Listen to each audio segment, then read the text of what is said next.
For me, home isn't just a single house or street corner. When I picture a home, I see Philadelphia as a whole. The backdrop of the city has always been around me. To grow up here is to be resilient.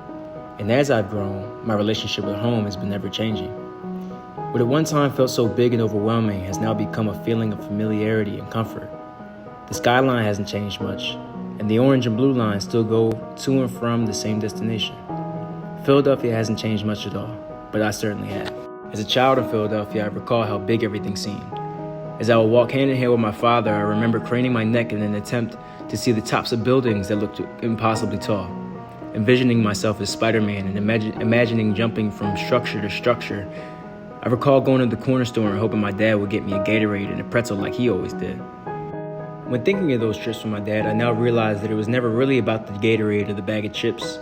They were threads of a greater tapestry. Philadelphia corner stores, or poppy stores, are often family-owned and operated, rooted in the neighborhood they serve day in and day out. They're lifelines in a place where larger chain stores see no profit. They're anchors that meet daily needs, bearing the weight of an underserved community. The one closest to me was more than a store. Instead, it stood as a marker of time. I still today can picture the cashier who worked there my entire life. The man who silently watched me grow from the little boy tugging on my dad's hand in hopes of getting a snack to the adult who now stops by to grab coffee on the way to my 9 to 5. Our exchanges were always brief, never more than a smile through the thin plexiglass that stood between us. Yet that barrier itself carried a meaning. As the Tubman Brown organization states, if the glass and wire is ugly, it's ugly because it reminds us of our own desperation and the desperation we are surrounded by. That plexiglass is a symbol of both confession and protection, and stands to remind us of the city's scars. That little store, for me at least, was a constant. It was both familiar and ordinary, yet so profound in its reflection of the city I love so much. It speaks of strength and struggle, all in one breath.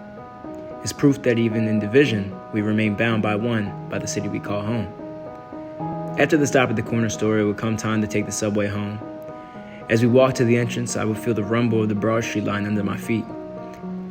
I saw the sea of people coming in and out, and I would always make up stories for where they may be going or coming from. The city was loud and busy, always on the go. I often felt small in the grand scheme of things.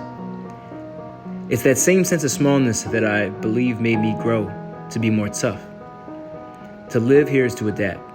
As you grow, you learn to tune out the sirens and the traffic, the distant hollering and other unpredictable sounds that you hear in the night. You develop instincts. You figure out when to move with a purpose or proceed with caution, or maybe, even when it's appropriate, to stand your ground.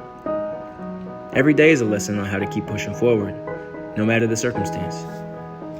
As a student at Temple, I still walk the same streets where I once felt so small.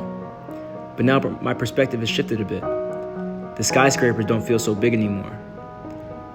They feel like my old companions. The subway is no longer a big, loud mystery. It's what I've used for the majority of my adult life, so far, to get to work or dinner with friends. I've grown to recognize the constant hum of traffic is more than just noise, but rather now as background music. The city feels a bit smaller now, but in all the best ways possible. This change says far more about me than it does the city. I know now how to move through it, similarly to how I now navigate life's challenges. To me, home is rooted in streets and buildings that stay the same, but evolve with us. Home is not static.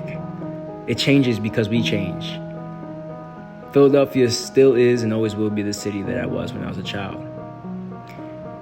The streets where I walked hand in hand with my father will always be the same, but now the way I see it is completely different. In my opinion, home is the place that you feel steady, even as time reshapes you. I now sit on my rooftop in South Philadelphia as an adult. I look out at the skyline and I feel that truth. The same sounds I've always known still surround me. The traffic, the shouts, the music from a car passing me by still remain, while I now see them differently. I feel the cool breeze that indicates the end of summer, and I sip my glass of wine after a long day as I see the city through new eyes.